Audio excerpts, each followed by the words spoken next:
mengapa tingkat bunuh diri di kalangan anak muda semakin naik? Ya kan, coba baca data-datanya.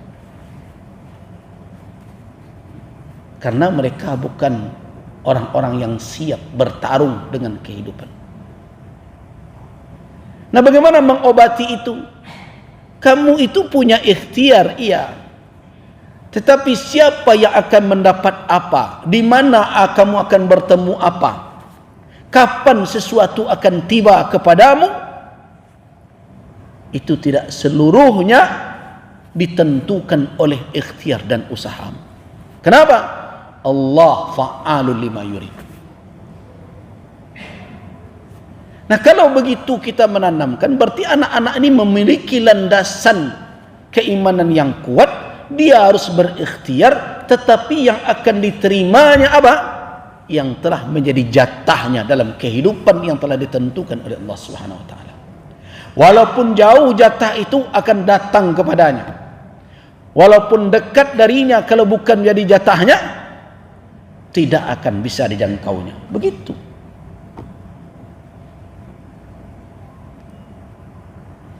Nah, kemudian apa lagi?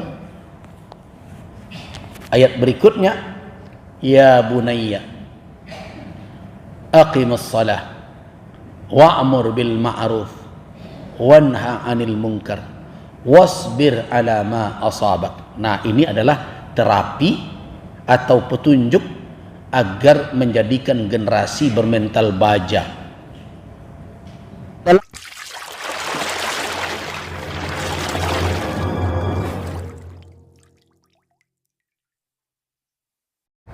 Assalamualaikum warahmatullahi wabarakatuh.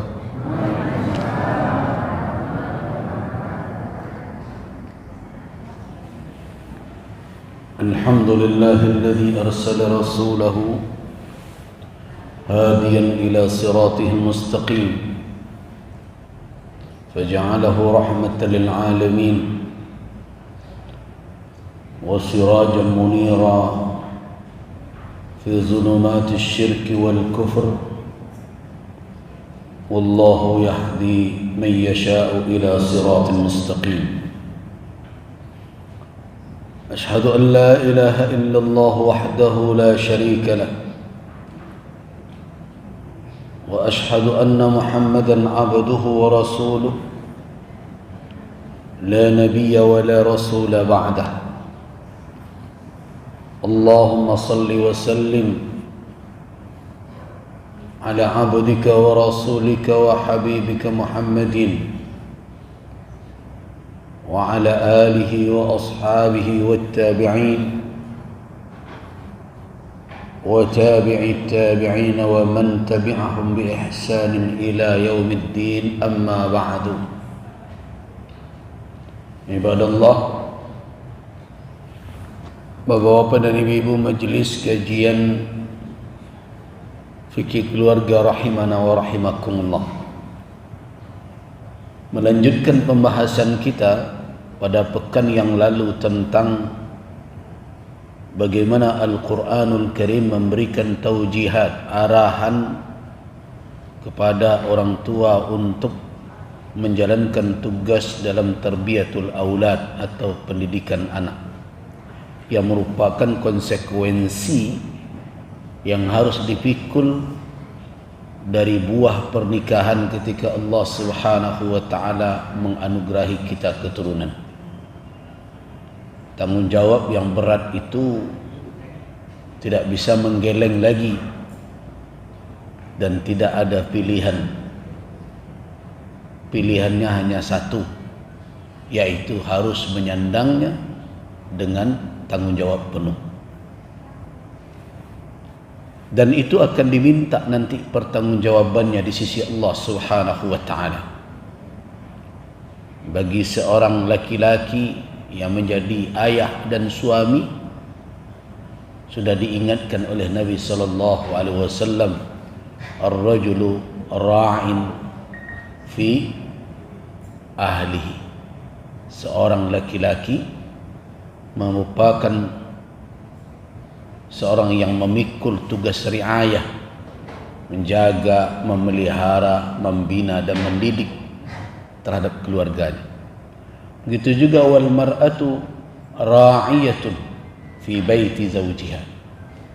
Seorang wanita juga memikul tanggungjawab ra'iyah, yang membina, menjaga, mengelola fi baiti zawjiha, di dalam rumah tangganya.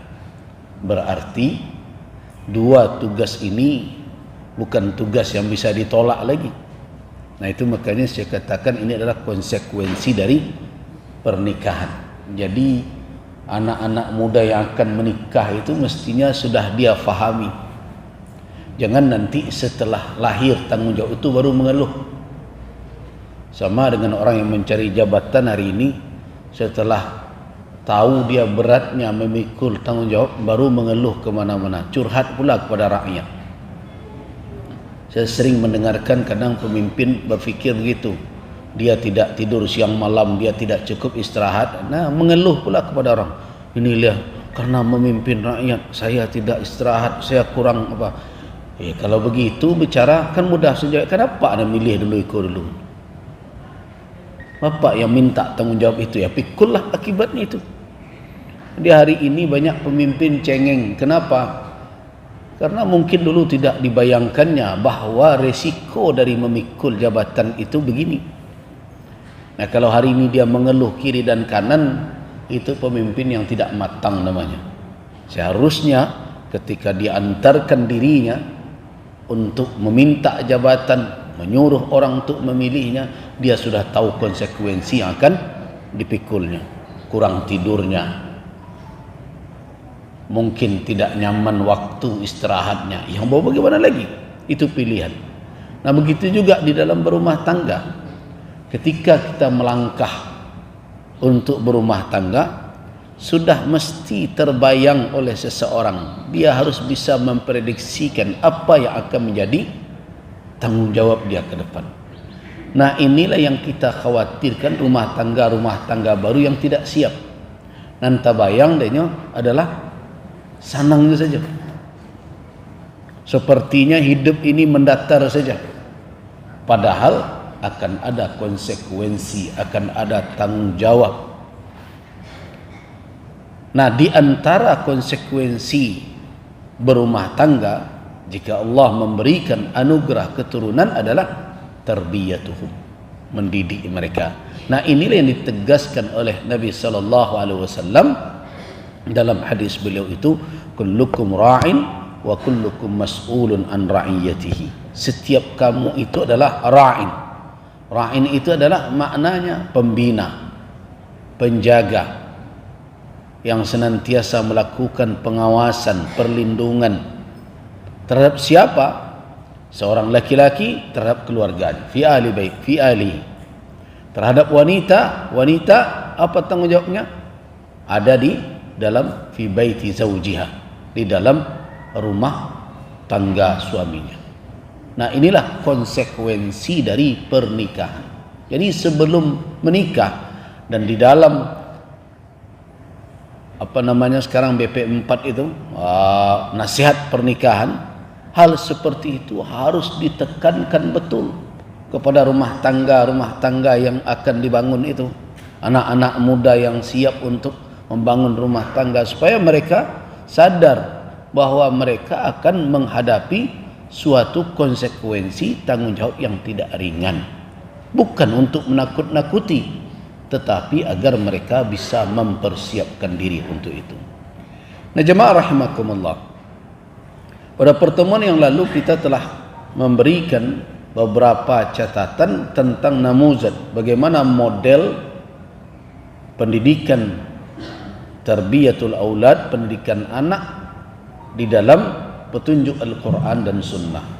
Saya ingat pada pekan lalu kita belum lagi selesai menyampaikan tentang hadis Nabi SAW yang diriwayatkan oleh Al-Imam At-Tirmidzi dari Abdullah bin Abbas radhiyallahu anhuma, di mana di dalam hadis itu dikisahkan bahwa Rasulullah SAW pada suatu hari ardafa, memboncengkan Abdullah bin Abbas di atas tunggangan beliau. Berarti beliau dua orang menunggangi tunggangan tersebut, Rasul, dan di belakang Rasul ada Abdullah bin Abbas.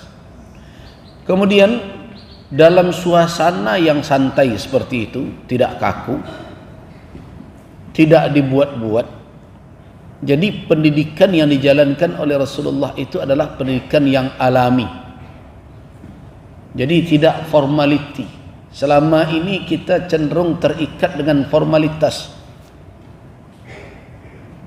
Bernasihat itu formal. Minta nasihat itu formal. Semestinya momen-momen kehidupan kita dalam suasana yang tidak formal, yang tidak kaku itu juga dijadikan sebagai kesempatan untuk mendapatkan arahan dan petunjuk. Itu makanya ustadz itu tidak hanya perlu bagi kita ketika dalam pengajian saja. Nah, kelemahan bapak dan ibu-ibu hubungan dengan ulama itu kan itu. Awak perlu jo buya jo ustaz ketika majlis kajian. Ketika duduk-duduk bersama dalam suasana santai pun itu adalah kesempatan untuk bisa berdialog, bertanya. Dan begitu juga para ulama tidak mesti harus menjelaskan jawaban selama itu patut dan mungkin. Tidak hanya di dalam majelis kajian saja. Ketika duduk bersama, ketika berbicara dengan santai, juga kesempatan untuk bisa menambah wawasan. Itu makanya ulama itu sebaiknya hadir di tengah umat. Jadi umat punya waktu yang cukup di luar dari majelis kajian yang seperti ini. Nah, tapi kan sayang. Kenapa?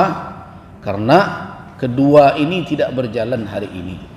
Umat juga tidak memanfaatkan kehadiran ulama di tengah mereka. Ustaz sebelah rumahnya, tapi mengeceknya ketika di majelis saja. Ada berbagai persoalan, bukannya mereka ingin tahu pandangan syariat terhadap masalah yang mereka lalui. Nah begitu juga, karena sudah diformalistaskan seperti itu. Nah, para ulama, para da'i pun akhirnya hanya mau memberikan arahan kepada umat kalau disediakan kursi seperti ini. Kalau tidak ada kursi serupa itu, mereka juga tidak memberikan arahan. Nah, itu yang saya katakan, ternyata hari ini peran ulama itu tidak lagi dalam peran tarbiyah. Tarbiyah maknanya tidak lagi dalam peran pembinaan. Hanya peran kuliah dan ceramah saja. Nah ini yang membuat keilmuan itu tidak menyebar. Berbeda dengan ulama dahulu. Dahulu sedang duduk di lapak kopi pun bisa mengaji. Sedang gotong royong pun bisa mengaji.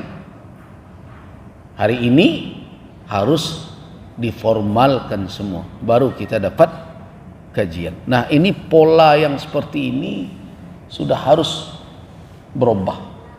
Ilmu agama itu harus menyebar di berbagai tempat. Di pasar kita bisa bicara tentang Islam dan harus juga bicara tentang Islam. Di kantor juga demikian. Di tempat-tempat pariwisata juga kita bicara tentang Islam.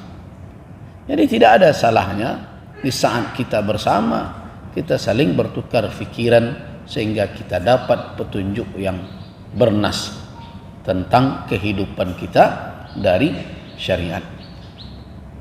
Kita lanjutkan cerita itu. Ketika Abdullah bin Abbas diboncengkan oleh Nabi,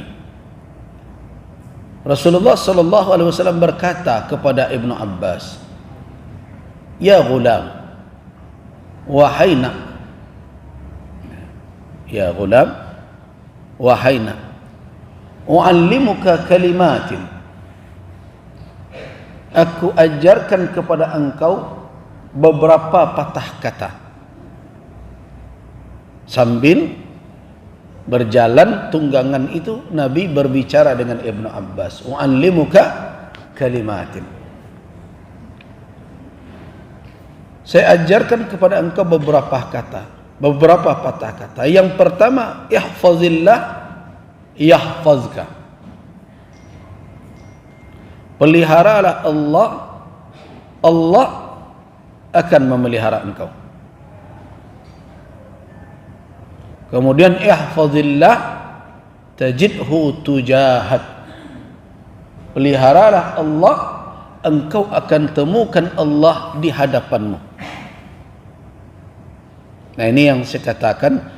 Saya pernah beberapa kali pertemuan kita saya tegaskan bahwa kalau kita berbicara tentang kurikulum pendidikan anak secara mendasar, apa yang pertama sekali harus kita tanamkan pada diri anak adalah aqidatut tauhid.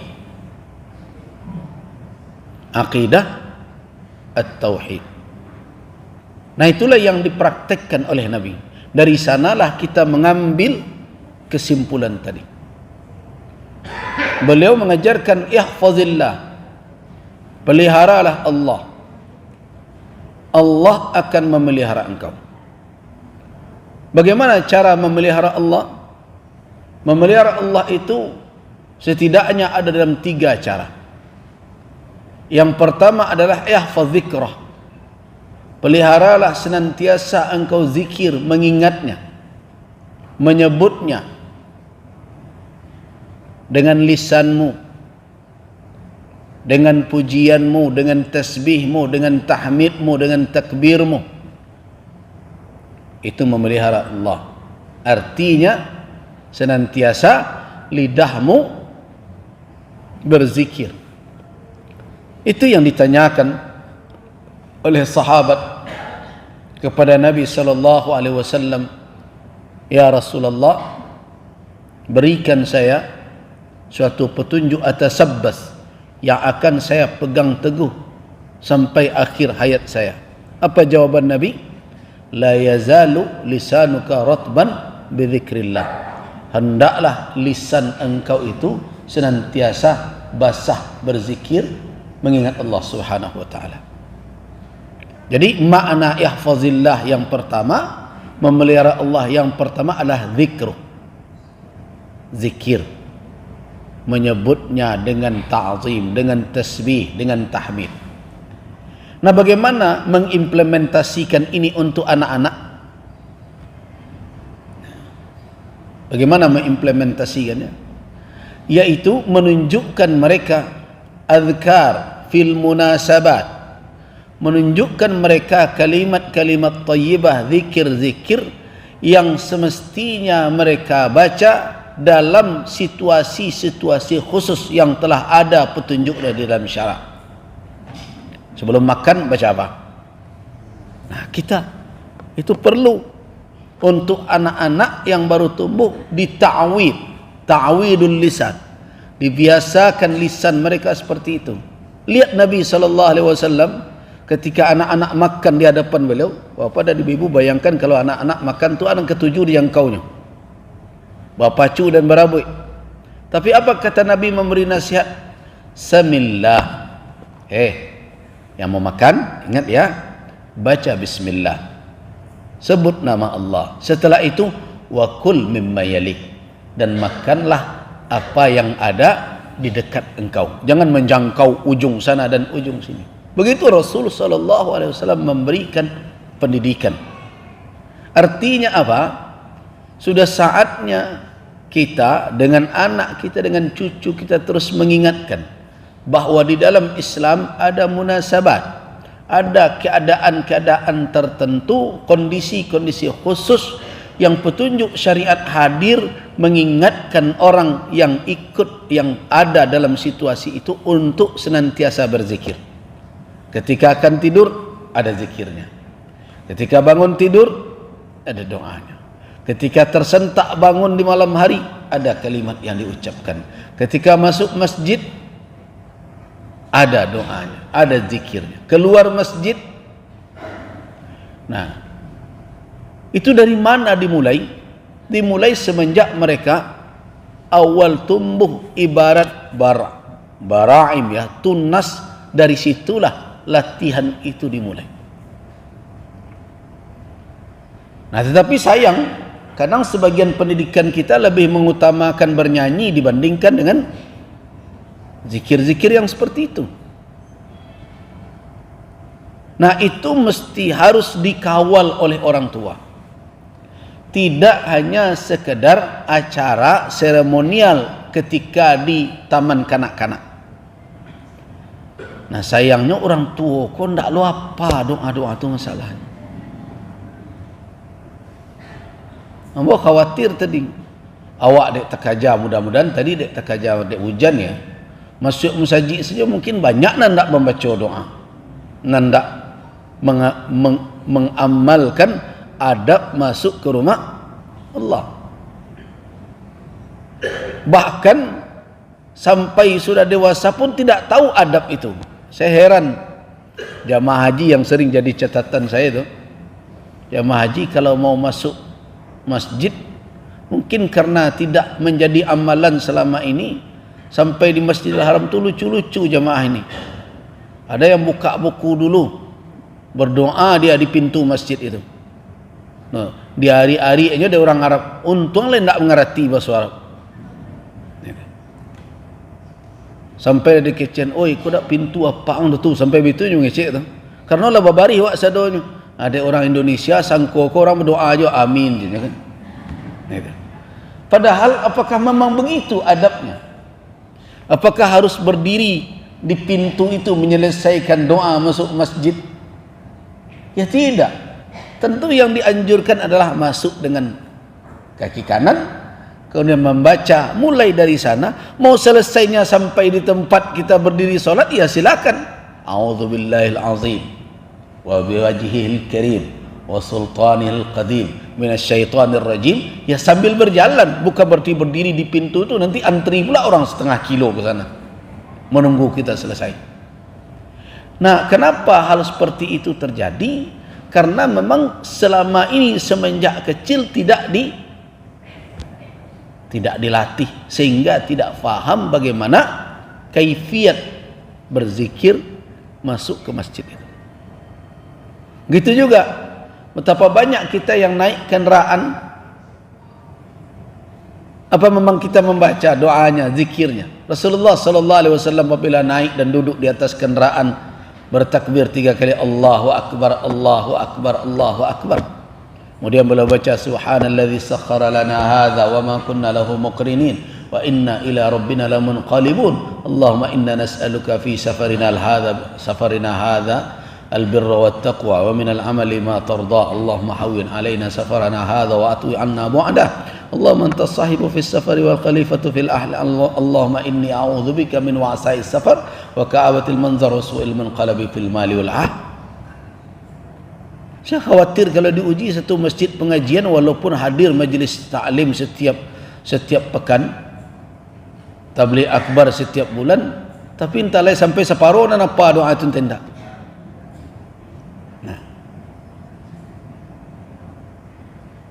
Nah, padahal itu silahul mukmin.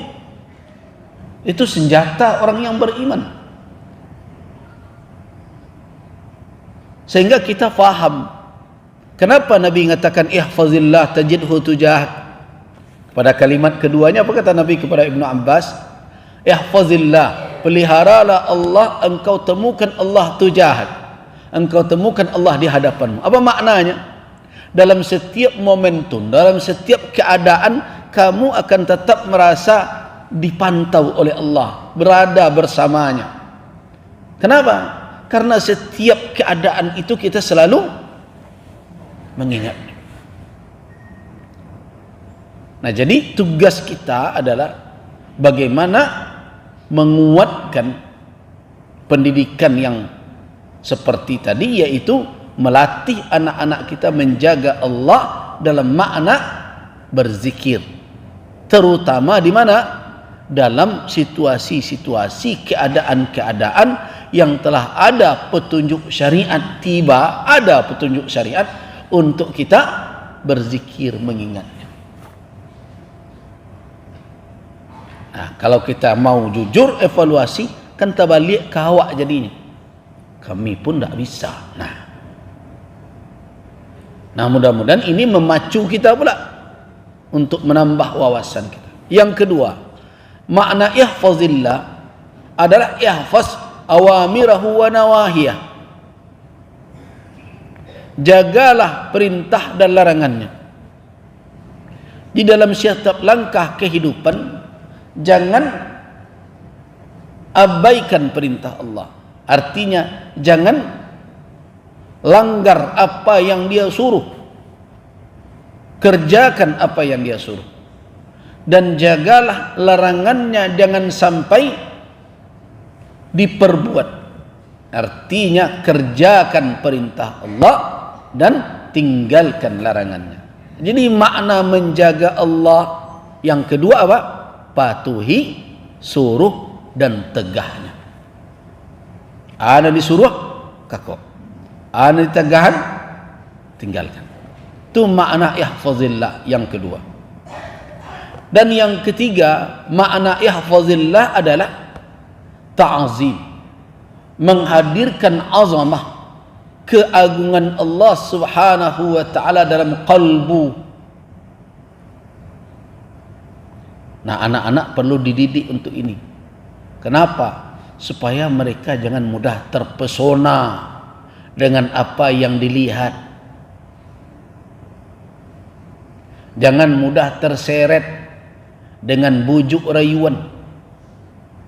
Sebab kalau seorang manusia hilang azamah Allah dari dalam kalbunya, maka syaitan akan mudah membayangkan hal-hal yang menarik perhatiannya, yang membuat dia terpukau dan lupa diri akan hakikat kehambaannya. Jadi apa makna ihfazillah yang ketiga? Hadirkan keagungan Allah. Jadi betapapun mereka nanti dalam hidup melihat berbagai macam yang membuat mereka kagum. Anak-anak muda kan begitu. Anak-anak muda ini mudah sekali untuk diseret dengan hal-hal yang membuat mereka terpukau, tertarik. Anak muda itu kan suka hal nan baru, nan aneh. Kalau dapat berbeda dari orang. Nah, bagaimana kita membentengi diri mereka jangan mudah terseret, diiming-imingi orang, dibujuk orang, dirayu orang. Harus ada nilai di dalam hati mereka yang membuat mereka tidak mudah terpukau dengan apa yang dijanjikan oleh orang lain, oleh dunia ini. Nah, bagaimana kita membentuk kepribadian itu? Tanamkan azamah, keagungan Allah Subhanahu wa taala di dalam kalbu mereka. Nah, untuk itu perlulah kita sedikit demi sedikit menambah pemahaman mereka tentang Allah Subhanahu wa taala. Nah, ini makna dari ihfazillah yahfazka. Nah, itulah pendidikan yang menjadi pondasi dasar. Jadi apapun nanti kelanjutan pendidikan, kalau tidak berdiri di atas konsep tauhid ini, dia akan rapuh. Dia akan rapuh. Nah, kelemahan yang terjadi sekarang pada anak-anak muda kita, mereka itu tidak dididik di atas pondasi itu. Orientasi yang dibangun hari ini orientasi duniawi dan materialistik. Bapak dan ibu-ibu boleh kini wak bajujur-jujur sajalah. Nah, baralah banyaknya wak kini menyekolah anak. Kan anak wak sekolah S1, S2 sampai sekian. Nah, coba tanya diri wak surang-surang. Tapi jujur ya. Kalau seandainya anak kau tamek kuliah nanti, apa kira-kira dalam fikiran apa-apa dan ibu-ibu, bapak dan ibu-ibu berhasil menyekolahkan, menguliakan anak? Coba jawab elok-elok. Ambo khawatir, kok dugaan ambo, mudah-mudahan salah kok. Kalau keluar NIP-nyo, nomor induk kepegawaiannya, ya, bakarajonyo jadi pegawai, itu ibu-ibu lapang banangoknya tuh, sukses ambo menyekolah anak ambo. Iyo ndak? Nah, jujur-jujur salah.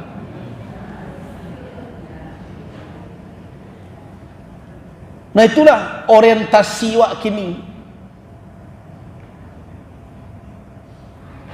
Jadi orientasi awak mendidik anak kau kini baanyo jadi pegawai.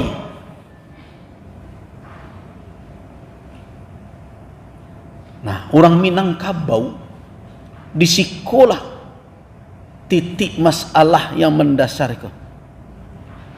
Dahulu orang Minang kau jadi pegawai kau ndak segala-gala dia nyodoh. Ambo masih menangawan ada dulu orang tua-tua mengecen. Jadi pegawai ke dia roan. Umur panjang rezeki bagaan. Ndak begitu dulu. Dulu. Tapi kini ndak. Segala-galanya.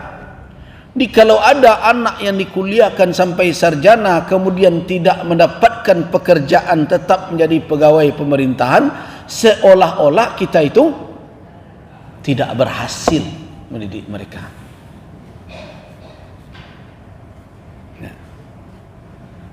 Nah, bagaimana kita mau membantah lagi sebenarnya orientasi kita membentuk kepribadian anak kita, mendidik mereka, orientasinya adalah material.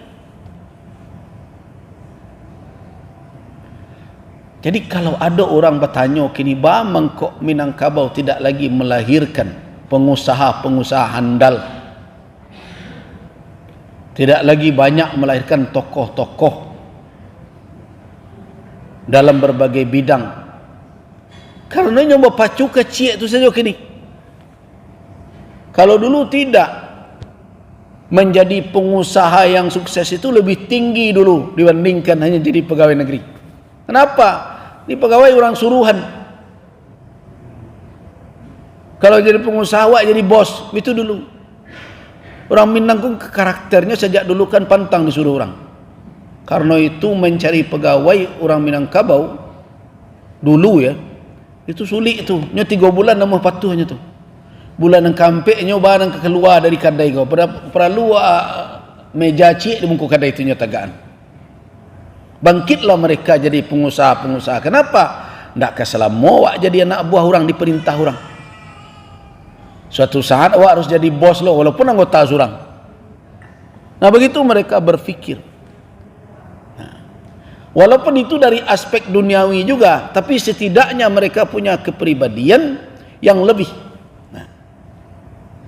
Nah, sekarang kita sudah mengarahkan. Kalau dahulu orang memberikan pendidikan, memberikan wawasan supaya siap menghadapi tantangan kehidupan, dan lebih dari itu pesan orang-orang tua dahulu, betapapun beratnya dunia ini, apa yang harus tetap dijaga?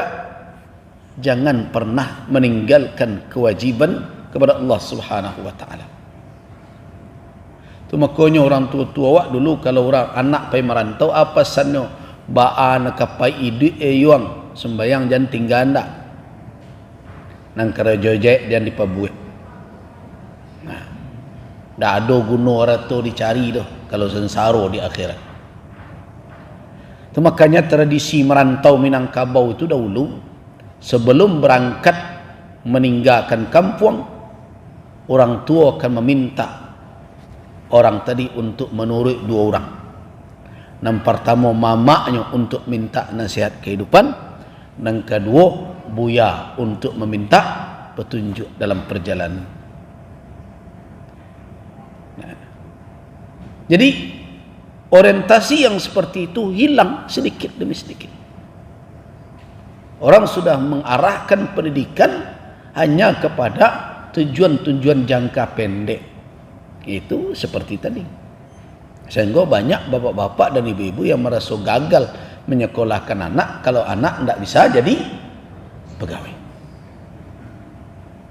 Nah, apakah begitu model pendidikan kepada anak yang harus dipertahankan? Kalau kita merujuk kepada apa yang diajarkan oleh Rasul sallallahu alaihi wasallam, dan ingat kalau kita mau baca ya sejarah sigharus sahabah, jadi ada sahabat itu kadang dibagi dua oleh para ulama, ada kibarus sahabah, tokoh-tokoh sahabat yang sudah berumur, dan ada sighar yang masih kecil-kecil ketika bertemu Nabi, masih remaja ya, seperti Abdullah ibn Abbas yang kita bicarakan ini termasuk sighar. Siapa lagi? Abdullah ibn Umar, Abdullah bin Amr bin al-As. Siapa lagi? Usama bin Zaid bin Harisah. Siapa lagi? Ada di situ Abdullah bin Amr bin al-As, Abdullah, ada Abdurrahman, ada lagi putra-putra sahabat yang lainnya. Semua mereka itu tumbuh di dalam didikan Nabi sallallahu alaihi wasallam. Nah, apa yang diarahkan oleh Nabi adalah orientasinya mereka adalah orang-orang yang bisa memberikan manfaat besar kepada umat. Abdullah ibn Zubair, apa yang ditanamkan pertama oleh Nabi sallallahu alaihi wasallam? Keistiqamahan mereka di atas iman. Itu yang mendasar. Nah, jadi sudah saatnya pola pendidikan yang kita terapkan kepada anak-anak kita berbasis kepada tauhid. Kalau bukan ini yang menjadi polanya, betapapun nanti wawasan keilmuannya akan meningkat, maka dia tidak akan memberikan manfaat banyak kepada umat manusia. Makanya kalau Bapak dan Ibu perhatikan hari ini, orang-orang nan indak bamalu, bapangke tinggi, kemudian pakai baju oranye, pakai baju pink itu, kurang dah strata pendidikannya? Dah ada yang kurang. Doktor, profesor, kadanglah panjang lo galah pada namanya. Tapi apa yang dia perbuat? Mencelakai rakyat. Jadi cadik saja kalau tidak memiliki nilai iman jadi cadik buruk. Dia hanya bisa mencari berbagai alasan untuk membodoh-bodohi orang. Dan begitu juga orang-orang yang kita harapkan kecerdasannya bisa bermanfaat untuk umat juga tidak bisa kita harapkan betul. Bahkan banyak yang kita pertanyakan hari ini, walaupun dipimpin oleh orang-orang cerdas, tapi kok yolai cerdas kebijakanmu? Ya, salah satunya yang ambo payah jo menjawabnya. Banyak orang bertanya, "Lai masuk akal ke buya? Apa tu?"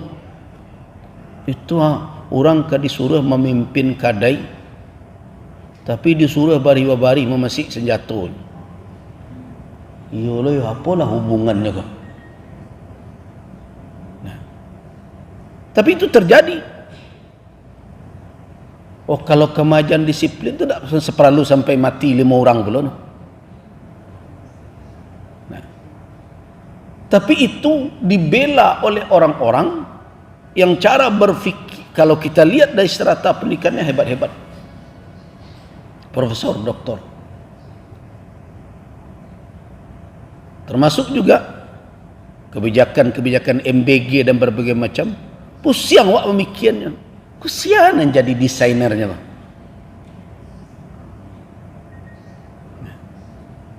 Anak-anak sih ditanya, tidak ketuju dia jatuh. Tidak seketik sudah diterima, campak aja ke tong sampah.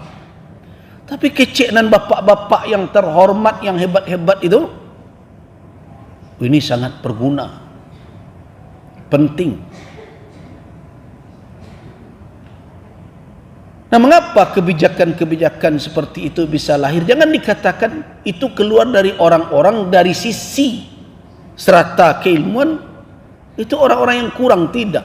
Orang-orang yang punya wawasan. Tapi apa yang tidak ada, kalau saya melihat adalah nilai. Nah, karena itu kita di negeri ini tidak kekurangan orang pintar, tapi kita kekurangan orang yang punya komitmen dengan nilai keimanan yang dianutnya. Itu yang kurang. Tidak banyak. Nah, mengapa dahulu Islam bangkit dengan jumlah yang sedikit? Dari tengah gurun pasir menggoncangkan istana Persia, Kisra Parsi, menggoyang istana Kaisar Romawi. Jumlah mereka tidak banyak. Mereka tidak tumbuh di dalam suasana perkotaan yang hebat dengan berbagai macam fasilitas. Tumbuh dari daerah sederhana di tengah jazirah Arab. Karena Nabi mendidik mereka dengan nilai. Jadi kalau saya menyarankan, kalau ada yang bertanya, jadi kita ini mau menjadikan anak-anak kita sebagai apa? Jadikan anak-anak kita itu rajulul mabadi, orang-orang yang memiliki prinsip di dalam hidup, bukan orang nan serupa baliang-baliang di atas bukit kama angin kencang.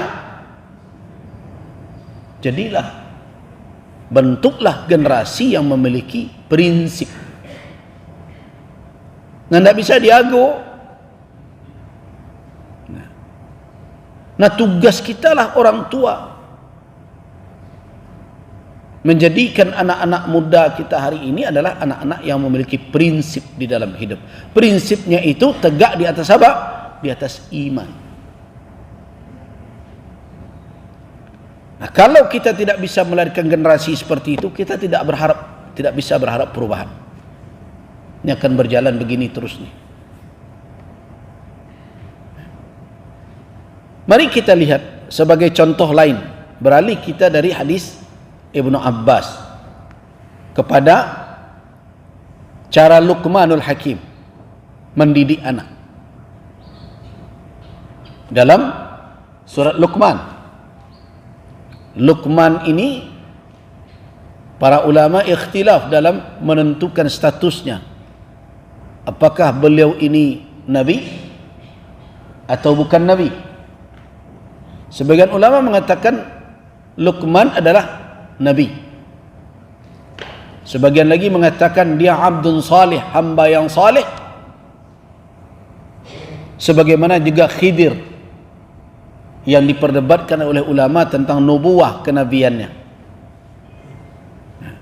Tapi yang jelas benar, para nabi lebih banyak dari apa yang kita ketahui.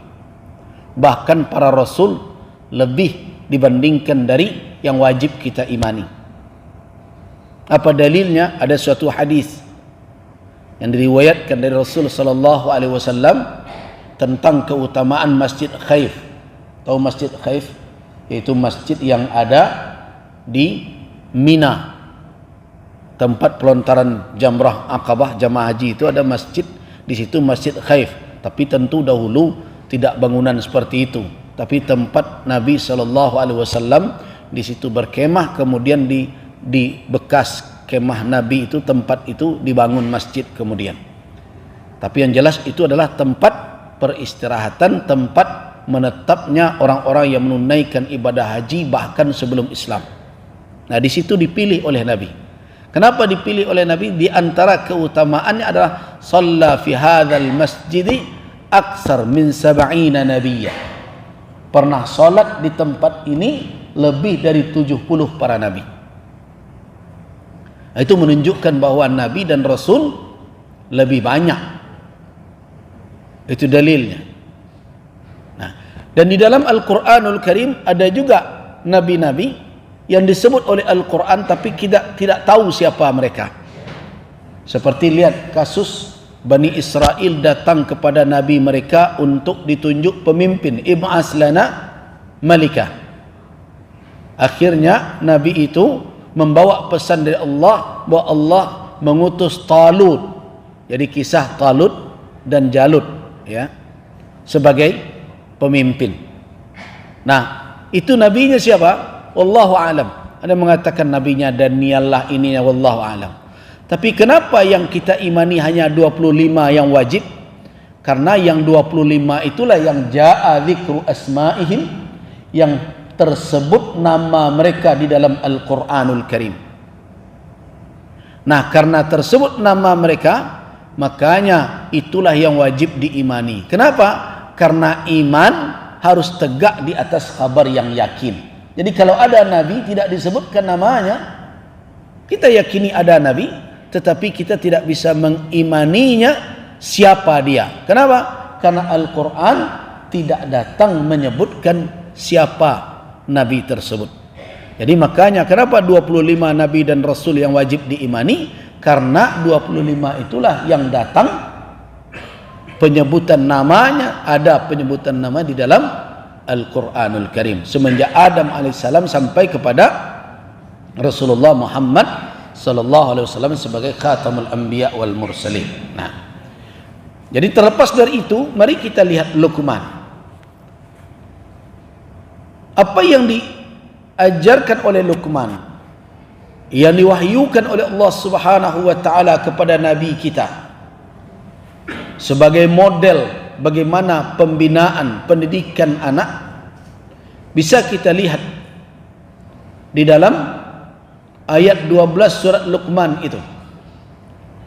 Walaqad atayna Luqmanal hikmata anishkur lillah wa man yashkur fa innama yashkuru li nafsihi wa man kafara fa innallaha ghaniyyun hamid.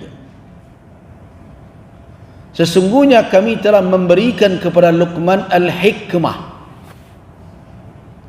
Apa makna hikmah? Apa hubungan hikmah dengan hukum? Dia akar katanya sama. Hikmah, hukumun. Jadi hikmah itu adalah suatu kearifan, pemahaman yang lebih dari sekedar hukum. Seseorang kalau sudah diberikan hikmah, dia bisa melihat sebatas melebihi dari sebatas hukum yang tersurat. Jadi orang yang memiliki hikmah, dia bisa melihat yang tersirat, bahkan dia mencoba bisa menggali yang tersurat. Itu hikmah. Nah, dari pemahaman yang mendalam tentang hukum, Luqman memberikan nasihat. Jadi hikmah itulah yang menjadi manba, sumber dari lahirnya tausiah, petunjuk yang bijak. Apa petunjuk Luqman yang bijak itu? Yang pertama, lihat itu, anishkur lillah, hendaklah kamu bersyukur kepada Allah. Ini adalah nasihat pertama. Anishkur lillah wa may yashkur, dan siapa saja yang bersyukur, fa innama yashkuru li nafsi, sesungguhnya dia sedang mensyukuri untuk dirinya sendiri. Yashkur, jadi ketika apa makna syukur? Kata syukur itu ada beberapa makna. Yang pertama adalah yashkur itu adalah i'tirafan bil mu'ti, mengakui si pemberi, itu syukur namanya. Jadi baru orang itu pandai bersyukur kalau dia mengaku yang memberinya. Jadi kalau orang bersyukur kepada Allah, dia mengakui bahwa apa yang dia terima berasal dari Allah. Itu dasar pertama. Nah, itu sangat bergantung dengan keyakinan seseorang dengan adanya Allah, maha pemberinya Allah, maha pemurahnya Allah, maha pengaturnya Allah. Nah, berarti syukur ini juga tegak di atas iman. So, tidak mungkin orang bersyukur kalau dia tidak mengimani adanya Allah. Nah, di sini diperintahkan anishkur lillah, bersyukurlah engkau kepada Allah. Makna yang pertama artinya sadarilah bahwa apa saja yang kamu terima, sadarilah apa saja yang kamu peroleh itu berasal dari mana? Dari Allah. Nah, itu yang ditanamkan kepada anak dahulu. Makna syukur yang kedua adalah tahmid atau hamdul mu'ti, memuji yang memberi. Itu makna syukur yang kedua. Makna syukur yang pertama tadi mengakui, tidak ada pengingkaran di dalam kalbu kita terhadap yang memberi. Yang kedua apa maknanya? Pujian. Nah, karena itulah orang yang bersyukur diungkapkan biasa dengan kalimat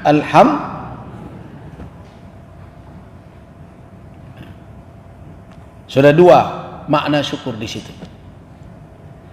Makna yang ketiga, syukur adalah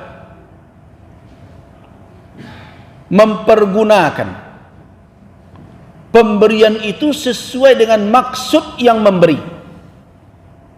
Anishkurillah. Jadi kalau orang bersyukur mendapatkan sendal, dapat terompa baru, maka pakaikan di kaki, jangan diletak di kepala. Itu syukur itu. Jadi salah satu bentuk syukur itu adalah isti'amalun ni'mah fima khuliqa laha. Pergunakan nikmat itu, pemberian itu sesuai dengan maksud dan tujuan untuk apa dia diciptakan. Kalau ada orang yang mempergunakan anugerah Allah tidak sesuai dengan maksud dan tujuannya, berarti orang tersebut tidak bersyukur pada Allah Subhanahu wa taala. Lisan ini diciptakan oleh Allah Subhanahu wa taala untuk berzikir, untuk memujinya, untuk membaca ayat-ayatnya, untuk menyampaikan kebaikan, untuk bernasihat, saling bertausiah dengan hak. Itu tujuannya diberikan. Tapi dipakai untuk bergunjing, bersyukur enggak itu? Enggak. Karena Allah tidak menciptakan lisan untuk bergunjing tujuan. Jadi nan pagunjing itu adalah orang-orang yang tidak pandai ya bu, lai bercatat tu dalam hati. Nah, karena lisan bukan untuk itu diciptakan.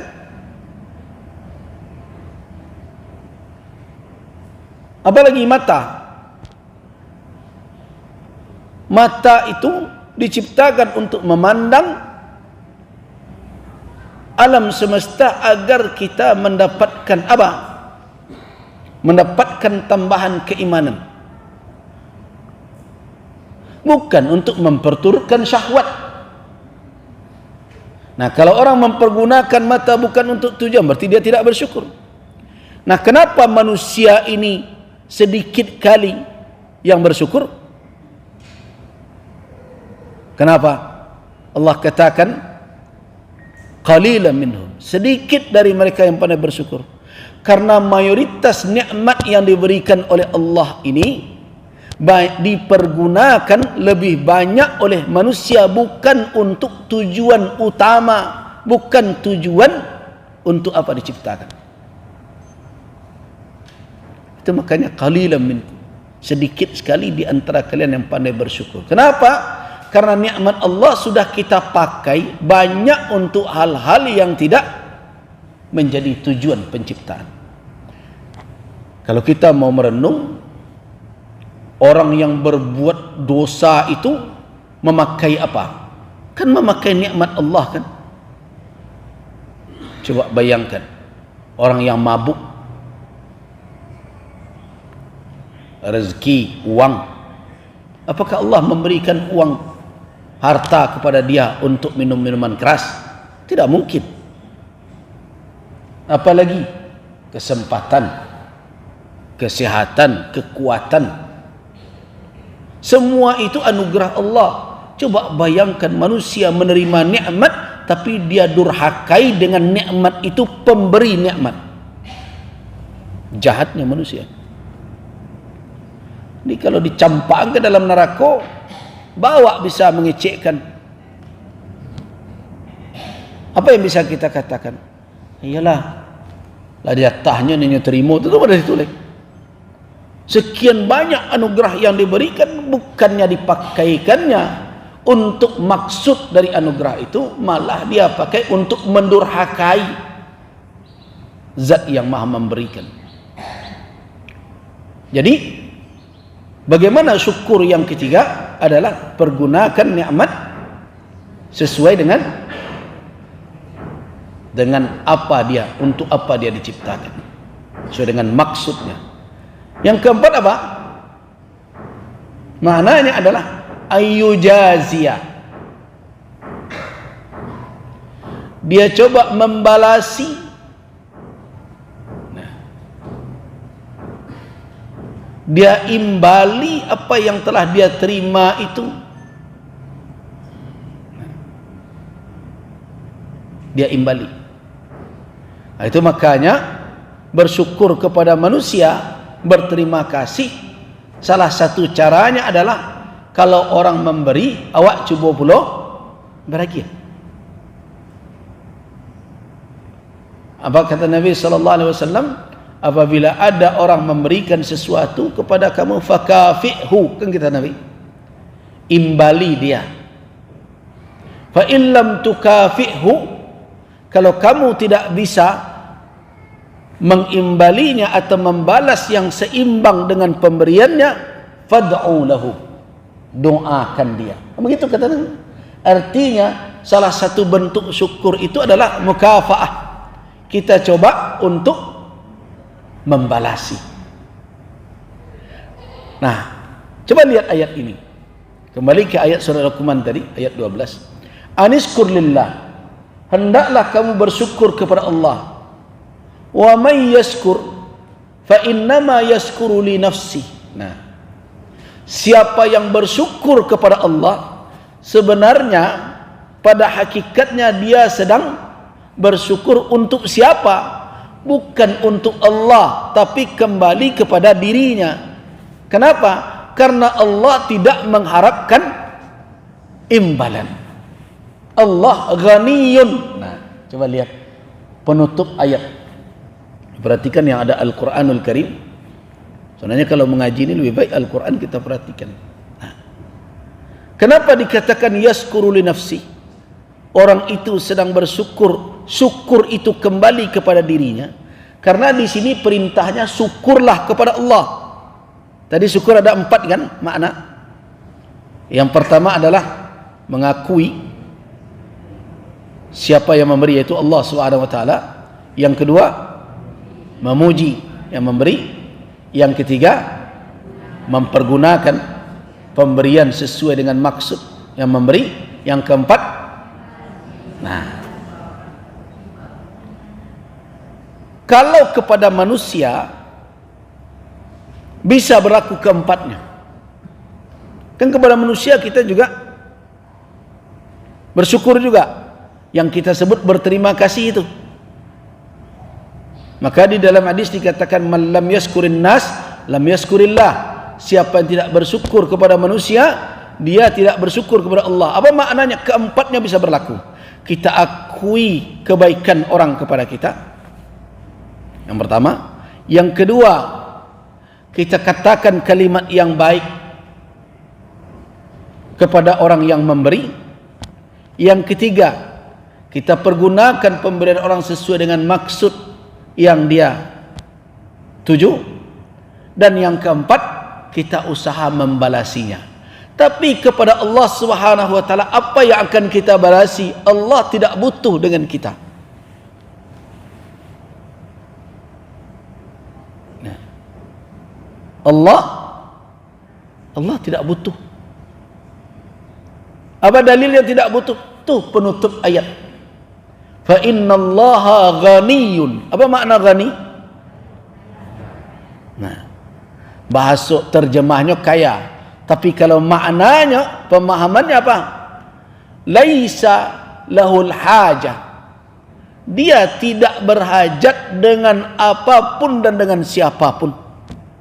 Karena itu dalam ayat lain katakan ghaniyun 'anil alamin, artinya tidak butuh kepada alam semesta. Jadi kalau demikian, syukur yang kita jalan itu kemana perginya? Apakah untuk Allah? Tidak. Itu maka Luqman katakan syukur itu untuk dirinya. Kenapa demikian? Karena taatnya hamba, pujian hamba, itu kan ibadah semuanya. Ataukah durhaka hamba, apakah itu berpengaruh kepada Allah? Tidak. Di dalam hadis dikatakan, "Lau anna awwalakum," kalau seandainya awal kamu, "wa akhirakum," dan yang terakhir dari kamu, "min insikum wa jinnikum," coba bayangkan, dari golongan manusiakah maupun dari golongan jinkah, kanu, mereka itu, ala atqa qalbi rajulin wahidin, sepakat berada di atas ketakwaan seseorang, tidak ada yang durhaka satupun. Apa kata Allah?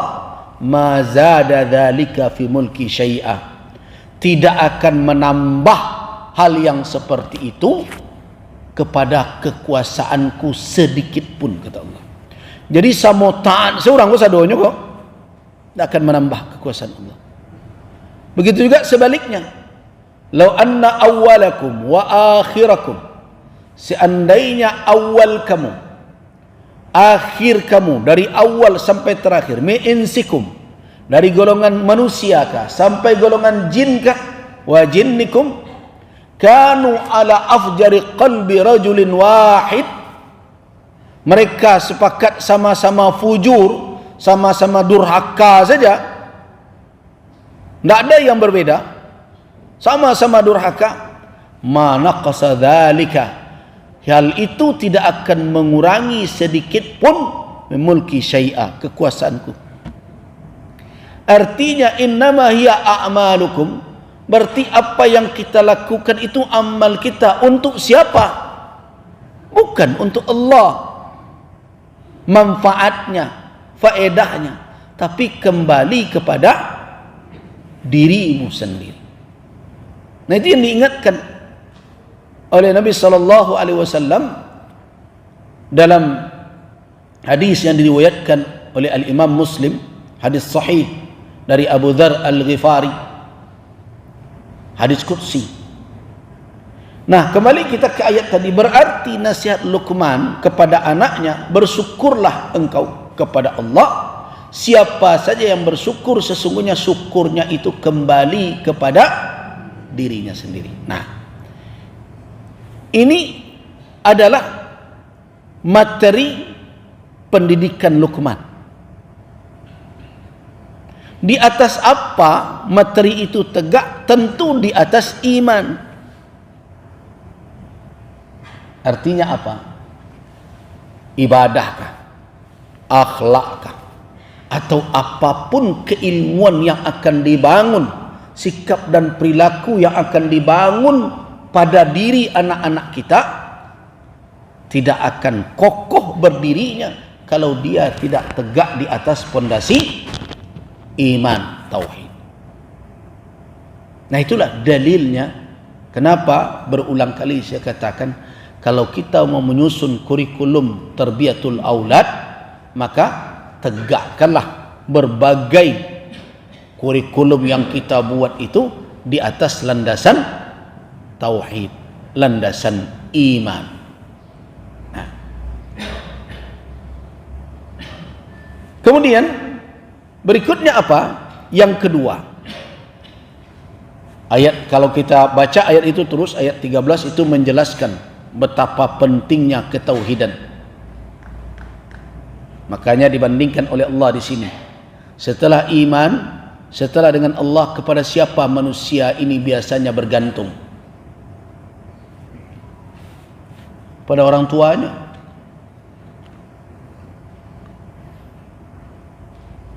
Jadi kepada orang tuanya lah orang melekat semenjak dia kecil. Pada siapa? Orang tuanya. Karena itu tidak mengherankan Allah Subhanahu wa taala menggandingkan antara iman kepadanya dengan ihsan kepada orang tua. Nah, berarti kedudukan ihsan ini begitu hebat. Tetapi kalau ihsan kepada orang tua itu menabrak ketauhidan, bagaimana? Apakah harus juga ihsan kepada orang tua mematuhi perintahnya? Tidak. Nah, itu menunjukkan bahwa tauhid tidak boleh ditawar.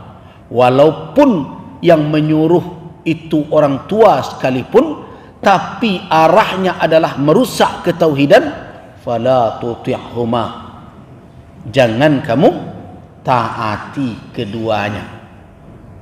Kalau sudah masalah tauhid, wa sahibuhuma fid dunya ma'rufa, namun bergaullah dengan ma'ruf, tapi perintah orang tua kalau sudah merusak pondasi tauhid jangan. Nah, sekarang coba evaluasi diri. Apakah kita selama ini termasuk penjaga tauhid anak-anak kita? Bakuan yang saya. Nah, kan lalai kita. Dan rumi mana kini kok bukan penjaga tauhid, ada sebagian perusak tauhid. Dan dia jangka anak pakaro hantu lah, pakaro iko lah. Itu yang dikatakan bahwa generasi muda kita itu terdidik tidak dengan pola yang tepat. Teraso di awak, ambo sendiri teraso bahwa kita lalai. Makanya ada satu bukti. Saya kan kalau membawa jamaah umroh, salah satunya kan diajak berziarah kubur. Berziarah kubur itu kalau di Saudi itu, kalau mau masuk ke pemakaman, ya tentu ada dua pemakaman yang ma'ruf ya, yang dikunjungi oleh jamaah dan memang disunnahkan berziarah. Yang pertama adalah pemakaman Baqi' Al-Gharqad yang ada di Madinah. Di situ berkubur azwajun Nabi, para istri Nabi, dan juga termasuk putra-putri Nabi di sana, paman-paman Nabi, dan juga bibi-bibi Nabi dan para sahabat. Kalau pemakaman syuhada di Uhud tidak bisa masuk ke dalam, biasa di luar saja. Nah, yang kedua adalah Ma'la di Makkah. Di situ ada maqam zaujatun Nabi, istri Nabi yang tertua, yang paling tua, yaitu Khadijah Ummul Mukminin. Nah, yang menarik adalah sering kadang saya bawa karena waktunya sempit, kadang pergi ziarahnya tengah malam lewat Isya. Nah, karena dia kalau terbukanya habis Isya masuk ke dalam. Saya sering terfikir-fikir, kalau seandainya di Indonesia jamaah ini diajak ke kuburan tengah malam, mau enggak deh?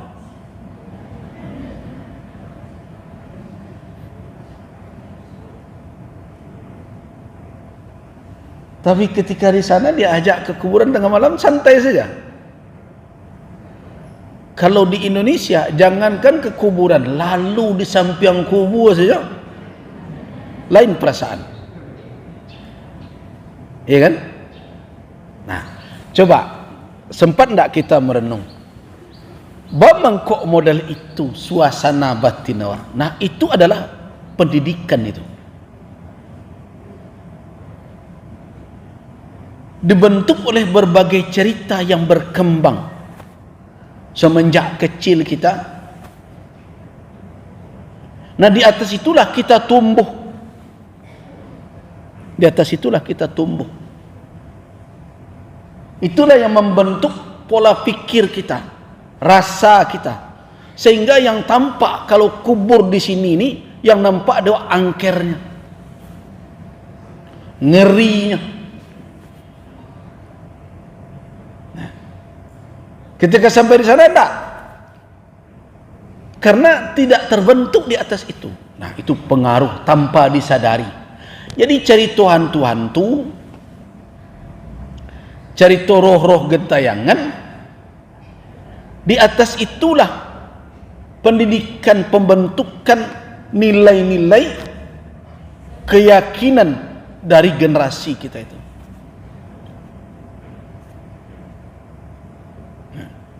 Yang sampai hari ini masih saja ada. Ditambah lagi dengan tayangan-tayangan media, film-film yang berbagai macam, pocong lah dan sebagainya. Nah, itulah yang membentuk. Jadi ini menjadi bukti bahwa apa yang ditanamkan sebagai keyakinan semenjak kita masih kanak-kanak itu membekas sampai dewasa. Nah, Luqman, nilai-nilai tauhidlah yang menjadi pondasinya.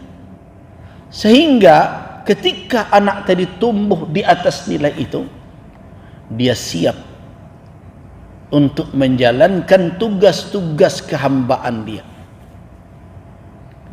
Nah, inilah pentingnya pola-pola pendidikan kita perlu direview, ditinjau ulang kembali. Termasuk cerita yang aneh-aneh, duduk terbantah, dek bisu adanya gitu ya. Alhamdulillah tu lain tak banyak dah tu. Dulu banyak cerita yang aneh-aneh.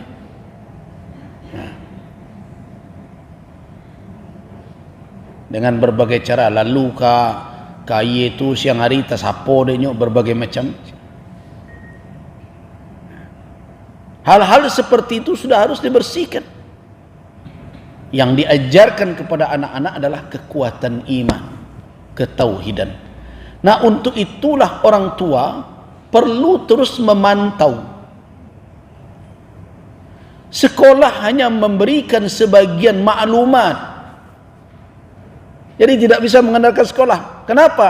Karena praktek kehidupannya lebih banyak di luar sekolah dibandingkan di sekolah. Nah, siapa yang akan memantau itu?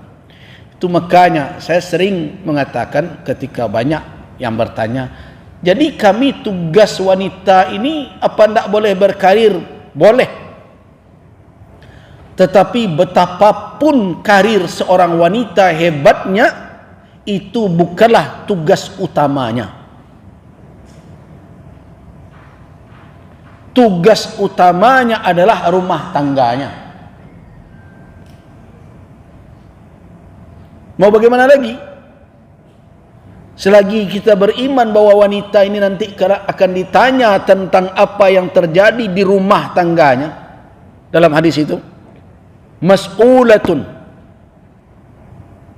akan diminta pertanggungjawaban kelak fi baiti zaujiha, apa yang terjadi di dalam rumah tangganya, dia tidak bisa mengelak. Hari ini mungkin dia bisa berhujjah, ini kan zaman modern, wanita sudah emansipasi hari ini, ya silakan saja berhujjah seperti itu, tapi nanti di hadapan Allah hujjah itu tidak laku. Tanggung jawab itu akan diminta kelak. Nah, karena itu karir apapun, jabatan apapun di luar tugas rumah tangga tetaplah adalah jabatan pelengkap, tugas pelengkap. Itu bukan primer, bukan yang utama. Kenapa? Karena tugas-tugas di luar rumah tuh kalau tidak satu awak, banyak orang yang bisa melampauinya.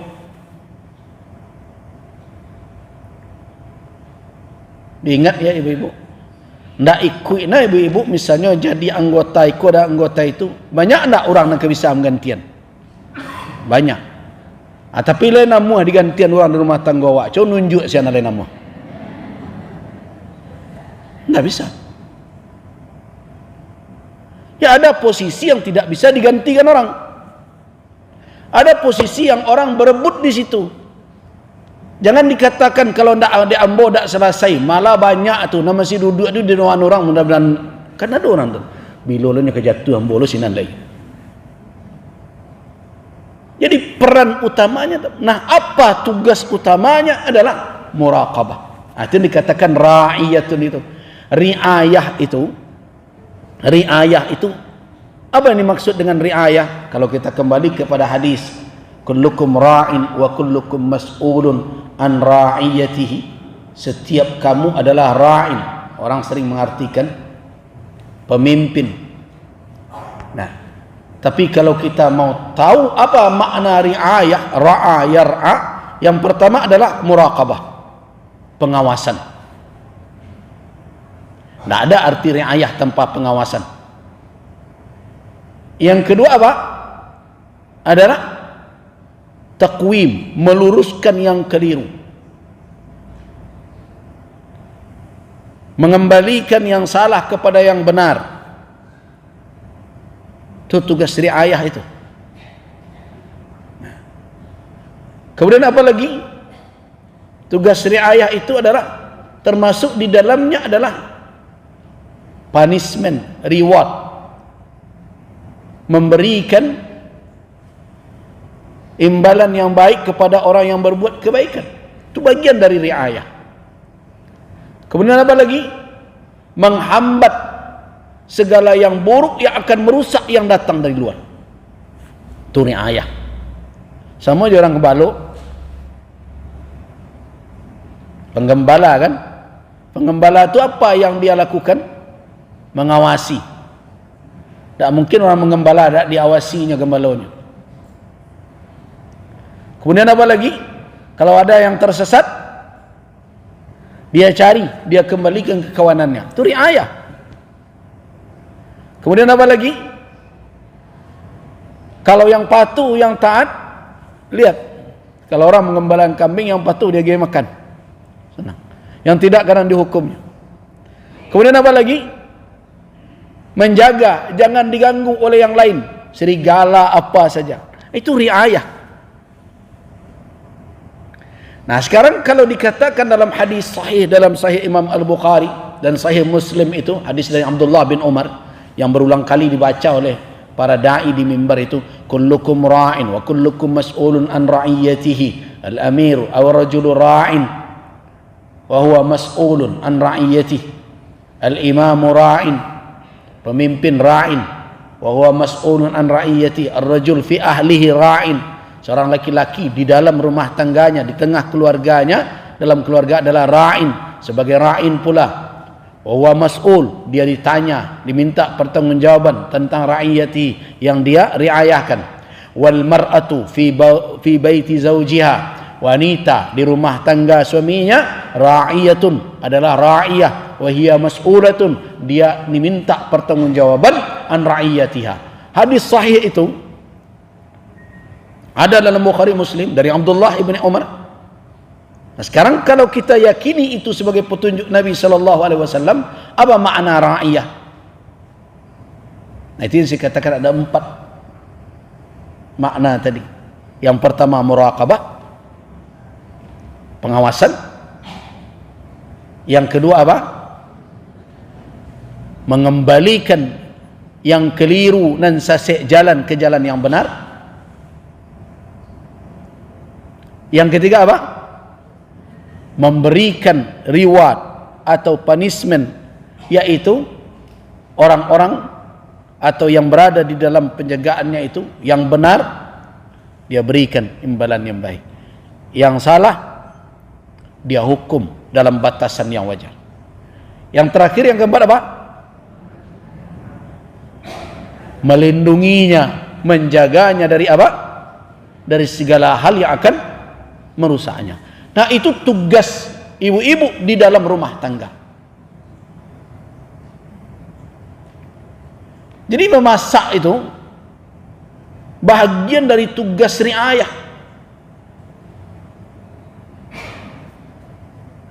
Menegur anak itu yang keliru, bagian dari tugas riayah. Memberikan dia imbalan supaya bersemangat dia berbuat kebaikan, bagian dari tugas riayah. Menghambat orang tak sebarang masuk saja dia berteman supaya jangan rusak dia, itu bagian dari riayah.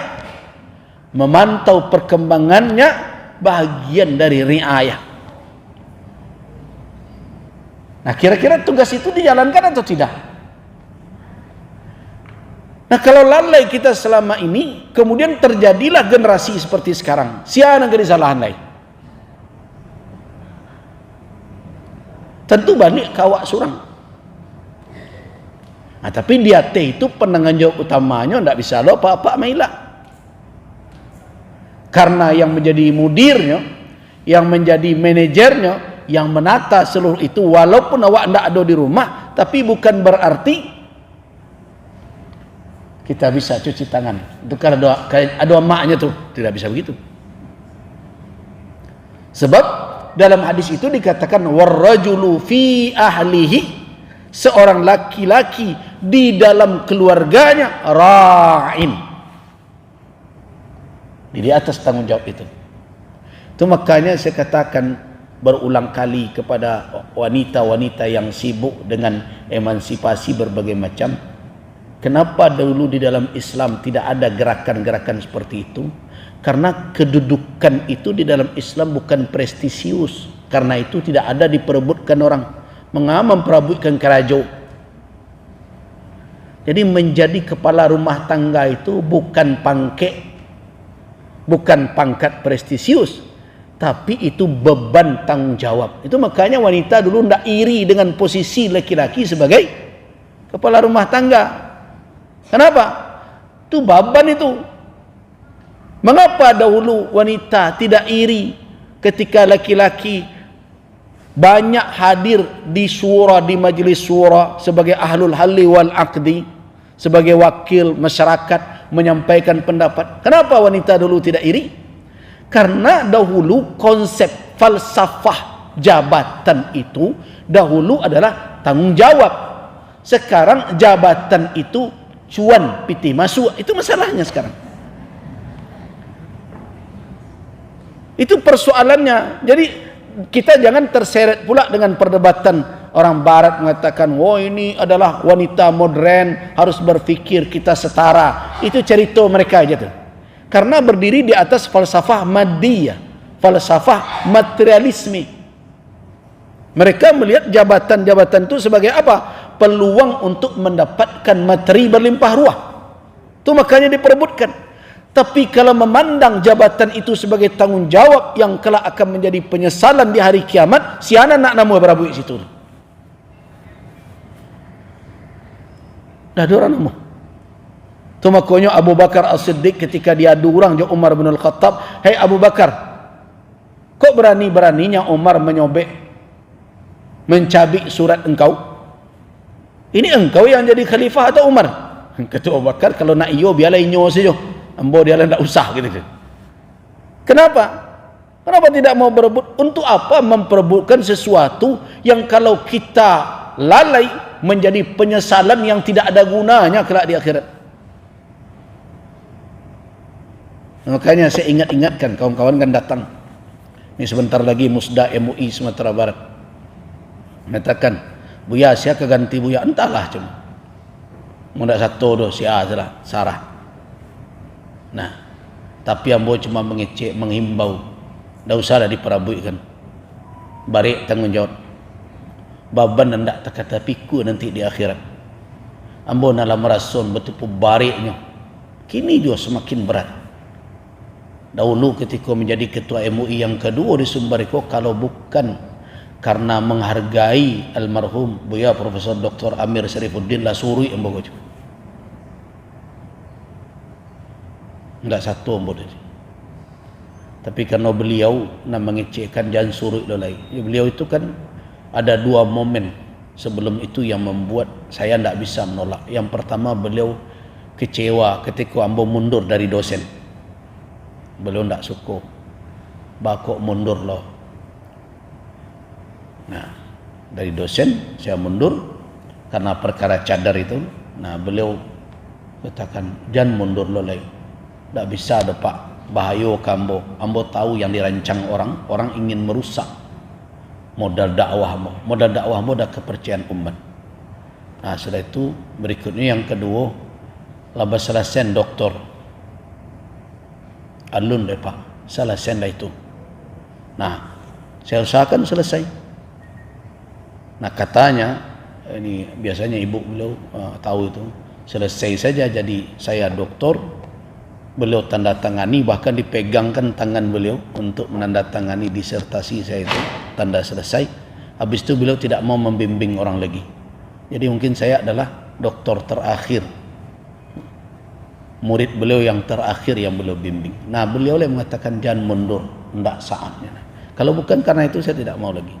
Ini kalau ada sekarang cerita ini berharap, ini sedang bersemangat, ini bersemangat. Nah, bersemangat itu tidak usah diagian.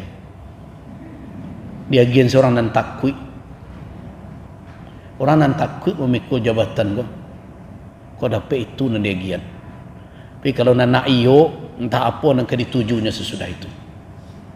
Kenapa? Karena falsafah jabatan di dalam Islam bukan falsafah keberuntungan material. Cuma awaklah diputar cara berpikir awak sebagai Muslim oleh siapa? Oleh orang-orang luar. Sehingga kita melihat posisi itu adalah kesempatan mendapatkan apa?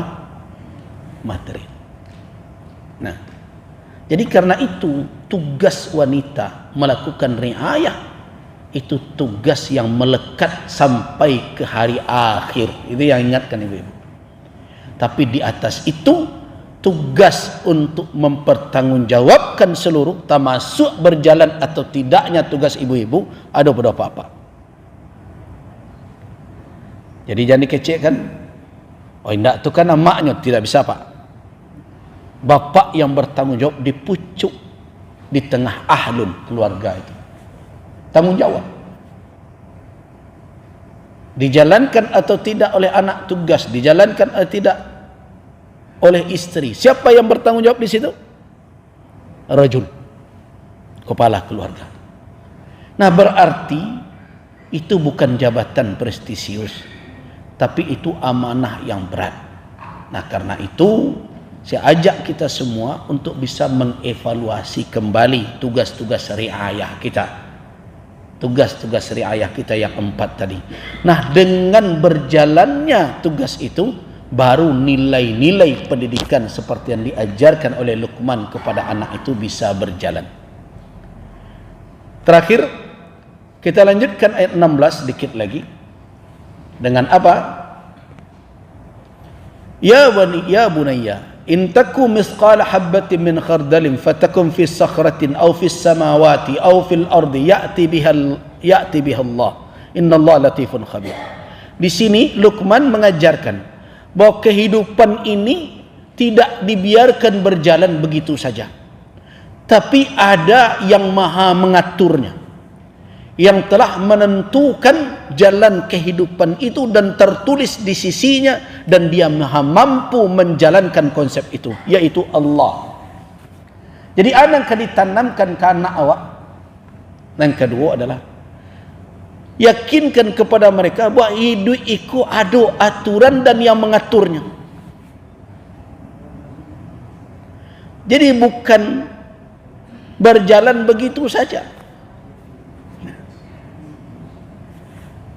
Wahai putraku, seandainya ada sebesar biji sawi sekalipun ada di dalam batu karang yang kokoh, atau ada di langit yang tinggi, atau ada di dalam perut bumi, Allah pasti bisa mendatangkannya. Apa yang ingin ditanamkan Luqman di sini? Tanamkan kepada anak-anak kita bahwa kehidupan ini tidak dibiarkan berjalan tanpa ada yang menata dan mengaturnya. Allah Subhanahu wa ta'ala yang telah menetapkan jalan hidup ini. Nah, untuk apa ini ditanamkan? Supaya anak-anak ini fokus kepada ikhtiar. Mereka tidak mudah patah, tidak rapuh di dalam menghadapi gelanggang kehidupan. Nah, inilah penyakit anak muda kita hari ini. Generasi hari ini cenderung disebut orang generasi galau.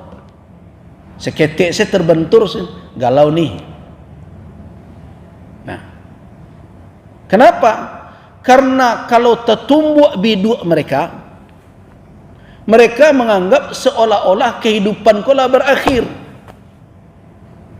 Tahu enggak ibu-ibu, bapak, mengapa tingkat bunuh diri di kalangan anak muda semakin naik? Ya kan, coba baca data-datanya. Karena mereka bukan orang-orang yang siap bertarung dengan kehidupan. Nah, bagaimana mengobati itu? Kamu itu punya ikhtiar, iya. Tetapi siapa yang akan mendapat apa? Di mana kamu akan bertemu apa? Kapan sesuatu akan tiba kepadamu? Itu tidak seluruhnya ditentukan oleh ikhtiar dan usahamu. Kenapa? Allah fa'alul lima yurid. Nah, kalau begitu kita menanamkan, berarti anak-anak ini memiliki landasan keimanan yang kuat. Dia harus berikhtiar, tetapi yang akan diterimanya apa? Yang telah menjadi jatahnya dalam kehidupan yang telah ditentukan oleh Allah Subhanahu wa taala. Walaupun jauh jatah itu akan datang kepadanya. Walaupun dekat darinya, kalau bukan jadi jatahnya, tidak akan bisa dijangkaunya. Begitu.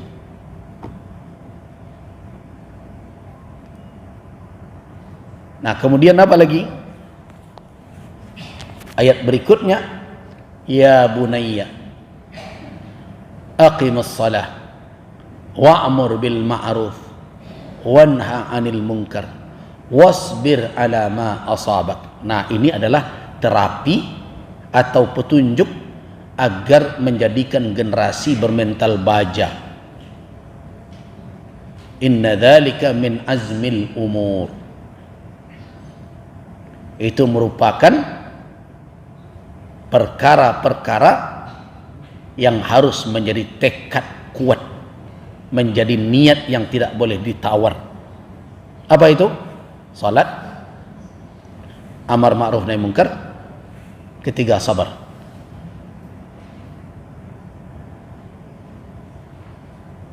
Nah, kita cukupkanlah dulu, nanti kita lanjutkan yang ini. Saya mau ke Jakarta. Kita mau akhiri dahulu. Waffaqanallahu wa iyyakum lima yuhibbuhu wa yarda. Wabillahi taufiq wal hidayah. Assalamualaikum warahmatullahi wabarakatuh.